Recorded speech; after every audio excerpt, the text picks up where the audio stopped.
स्वागत है आपका आज की हमारी वीडियो में। तो आज की हमारी वीडियो का टॉपिक है stocks and share quantitative aptitude by doctor R S Agarwal की बुक से हम इस चैप्टर को करेंगे। तो आज की वीडियो में हम इसके सॉल्व्ड एग्जांपल जो है उनको डिस्कस करेंगे। तो ये क्वांटिटेटिव एप्टीट्यूड में चैप्टर 29 है और जो ओल्ड एडिशन बुक है उसमें से हम इसको डिस्कस करेंगे। तो करते हैं शुरू आज की हमारी वीडियो का टॉपिक। तो सबसे पहली जो हमारी एग्जाम्पल है सॉल्व्ड एग्जाम्पल जिसकी स्टेटमेंट है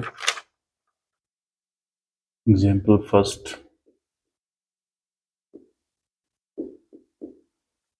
find the cost of first part है इसका rupees 7200 8% stock at 90।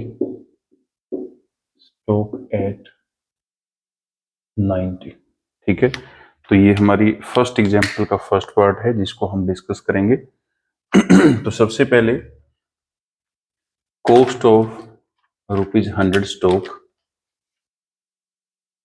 Cost of rupees 100 stock is equal to 90। यहाँ से हम कॉस्ट ऑफ रुपीज 1 स्टॉक निकाल सकते हैं। Cost of rupees 1 stock is equal to 90 upon 100 और यहाँ से हमें किसकी निकालनी है, 7200 की निकालनी है। तो cost of rupees 7200 stock is equal to 90 upon 100 into 7200। 20 के साथ 20 कैंसिल, मल्टीप्लाई कर दो तो 0, 9 2 जा 18, 9 7 जा 63, 63 एंड 1 64। तो ये हमारी कॉस्ट आ गई रुपीज 7200 के स्टॉक की 6480। ठीक है, तो ये था हमारा फर्स्ट एग्जाम्पल का फर्स्ट पार्ट। नेक्स्ट हम डिस्कस करेंगे इसका सेकंड पार्ट। तो उम्मीद है आपको जो फर्स्ट पार्ट है वो अच्छे समझ आया होगा।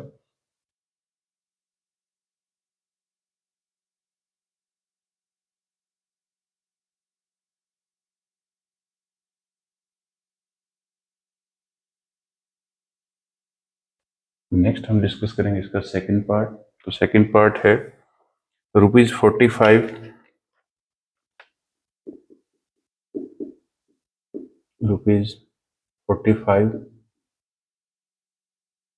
8.5% स्टॉक एट 4 प्रीमियम। तो इसकी वैल्यू हमें बतानी है रुपीज 4500 8.5% स्टॉक की। तो cost of rupees 100 stock, cost of rupees 100 stock is equal to, ये जो 4 प्रीमियम है ये ऐड हो जाएगा। तो 100 plus 4 is equal to 104 and cost of rupees 1 stock 104 upon 100 and cost of किसकी निकालनी है 45 की। तो rupees 4500 stock is equal to 104 upon 100 into 4500। तो 20 के साथ 20 कैंसिल, अब इन दोनों को मल्टीप्लाई कर दो। तो मल्टीप्लाई करेंगे 45 4 जा 180 0 और यहाँ पे 8 1 कैरी बन जाएगी।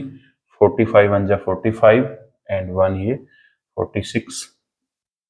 तो ये हमारे पास बन गया 4680। ठीक है, तो 4500 रुपीज 4500 का जो स्टॉक है उसकी वैल्यू कितनी होगी हमारे पास 4680।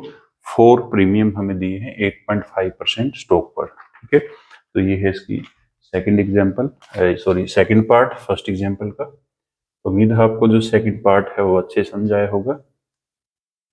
नेक्स्ट हम डिस्कस करेंगे इसका थर्ड पार्ट।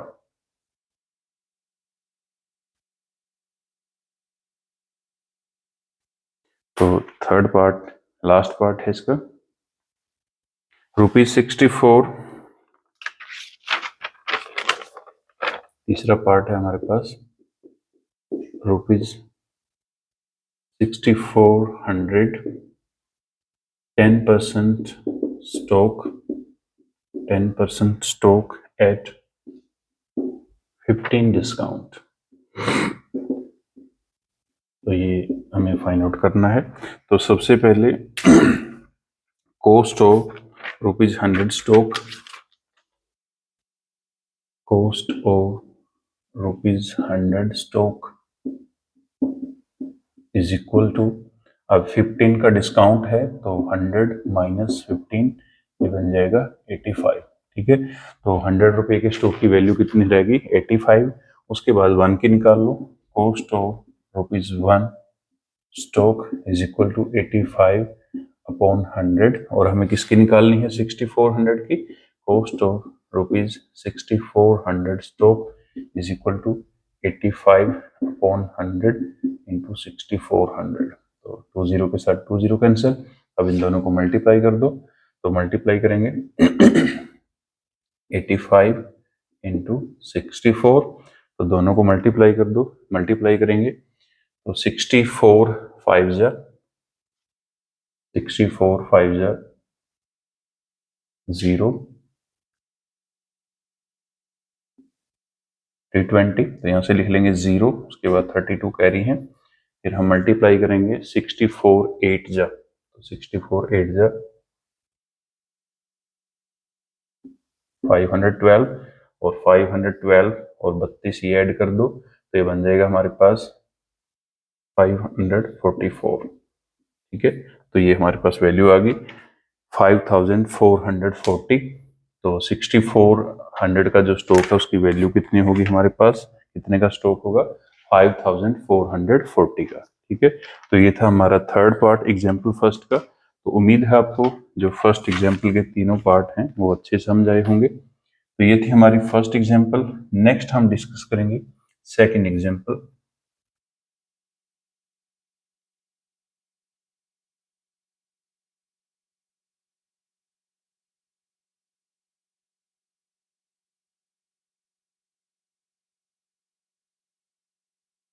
तो नया चैप्टर है आपके लिए,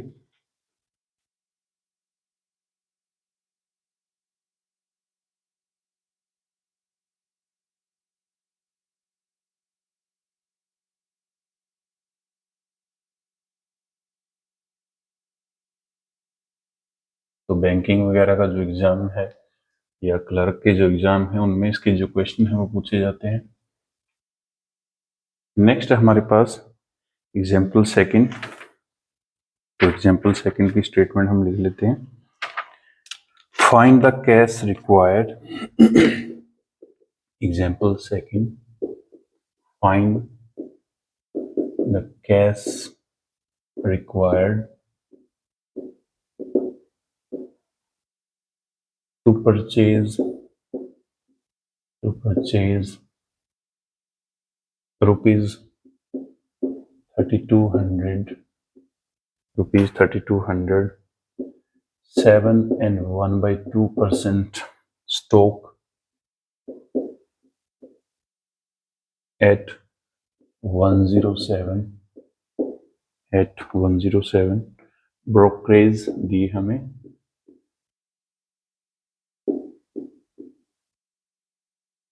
0.5%। तो यहाँ से हमें फाइंड आउट करना है कि कितने कैश की रिक्वायरमेंट हमें पड़ेगी अगर 3200 रुपए का जो स्टॉक है वो 7.5% 107 पे परचेज करना हो। तो cash required to purchase ₹100 stock, cash required to purchase ₹100 stock is equal to 107 और हाफ ब्रोकरेज है तो इसको भी ऐड कर देंगे हम प्लस हाफ। ठीक है, तो ये बन जाएगा 214 प्लस 1 215 अपॉन 2। ठीक है, तो 100 रुपए का जो स्टॉक है उसको परचेज करने के लिए कितने की जरूरत है 215 अपॉन 2। ठीक है, या 107.5 भी बोल सकते हैं। ठीक है, बट हमें कितने का परचेज करना है, हमें परचेज करना है ₹3200 का। तो ऐसे ही हम 1 का निकाल लेंगे। Cash required to purchase ₹1 stock is equal to 215 upon 2 upon 100। तो इसको सोल्व कर लो, इसको अपॉन 1 लिख लेंगे। 215 अपॉन 2 इंटू 1 अपॉन 100। ठीक है, उसके बाद ऐसे ही निकाल लो। Cash required to purchase ₹3200 stock, तो हो गया होगा is equal to 215 upon 2 into 1 upon 100 into 3200। 20 के साथ 20 कैंसिल, 2 1 जा 2, 2 1 जा 2, 2 6 जा 12, मल्टीप्लाई कर दो तो 16 5 जा 80, 8 कैरी, 16 1 जा 16 एंड 8 24, 2 कैरी, उसके बाद 16 2 जा 32, 32 एंड 2 34। ठीक है, तो कितने कैश की हमें रिक्वायरमेंट होगी? तो हमें रिक्वायरमेंट है 3440 की कैश की। अगर हमें 3200 का स्टॉक परचेज करना है तो उसके लिए हमें 3440 रुपए की जो है जरूरत पड़ेगी। ठीक है, तो ये था हमारा सेकंड क्वेश्चन। अब हम डिस्कस करेंगे इसका लास्ट क्वेश्चन, थर्ड एग्जांपल जो है हमारी। तो उम्मीद है आपको जो सेकंड एग्जांपल वो अच्छे समझ आई होगी। नेक्स्ट हम डिस्कस करेंगे आज का हमारा जो लास्ट क्वेश्चन है, तीसरी एग्जांपल।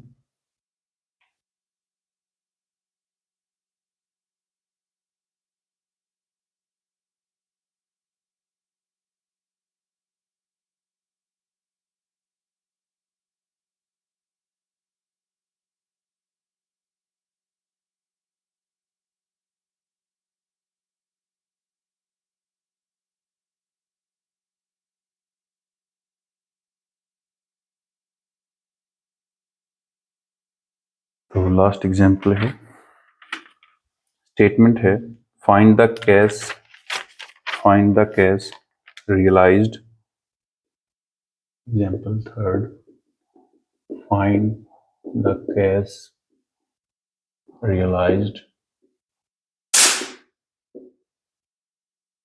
by selling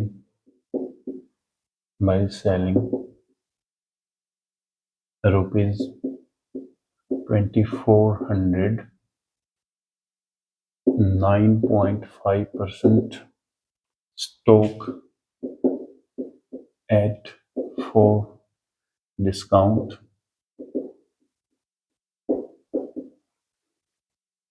ब्रोकरेज दी है हमें 1/4%। ठीक है, तो ये हमारी थर्ड एग्जांपल है, लास्ट एग्जांपल है। तो इसमें हमें बताना है कैश रियलाइज्ड कितना होगा अगर हम 2400 रुपये का जो स्टॉक है वो बेचेंगे। 9.5% स्टॉक और 4 जो डिस्काउंट है वो भी हम देंगे। By selling ₹100 stock cash realized, तो वो निकाल लेंगे हम। तो सबसे पहले 100, उसके बाद नेक्स्ट -4 डिस्काउंट है तो इसको माइनस कर दो, 100 माइनस 4। उसके बाद जो ब्रोकरेज है वो कितनी है 1/4, इसको माइनस कर दो 1/4। सॉल्व कर लो इसको, तो 100 माइनस 4 96 माइनस 1/4, एलसीएम लेंगे तो एलसीएम आएगा 4, 4 6 जा 24, 4 9 जा 36, 36 इंटू 38 -1, तो ये बन जाएगा हमारे पास 383/4। ठीक है, ऐसे ही हम निकाल लेंगे 1 का। By selling ₹1 stock cash realized, वो कितना होगा? तो वो हो जाएगा 383/4/100। ठीक है, बट हमें कितने का सेल करना है? ₹2400 का, तो उसका निकाल लेंगे। Cash by selling ₹2400 stock cash realized, तो वो कितना होगा 383/4, ये बन जाएगा 1/100 इंटू 2400। 20 के साथ 20 कैंसिल, 4 1 जा 4, 4 6 जा 24। अब इसको मल्टीप्लाई कर दो, 6 3 जा 18, 1 कैरी, 6 8 जा 48, 48 एंड 1 49, 4 कैरी, 6 3 जा 18, 18 एंड 4 22, तो ये आ गया हमारे पास 2298। ठीक है। इसका मतलब क्या है कि अगर हम 2400 रुपये का जो है स्टॉक बेचेंगे, 9.5% स्टॉक पर 4 डिस्काउंट देंगे और ब्रोकरेज है 1.4%, तो हमको कितने रुपए मिलेंगे, कितना कैश रिलीज होगा, 2298। तो ये थी हमारी थर्ड एग्जाम्पल। तो आज की वीडियो में हम 3 ही एग्जाम्पल जो है वो डिस्कस करी हैं। तो मिलते हैं नेक्स्ट वीडियो में एक न्यू टॉपिक के साथ। तब तक के लिए थैंक यू वेरी मच।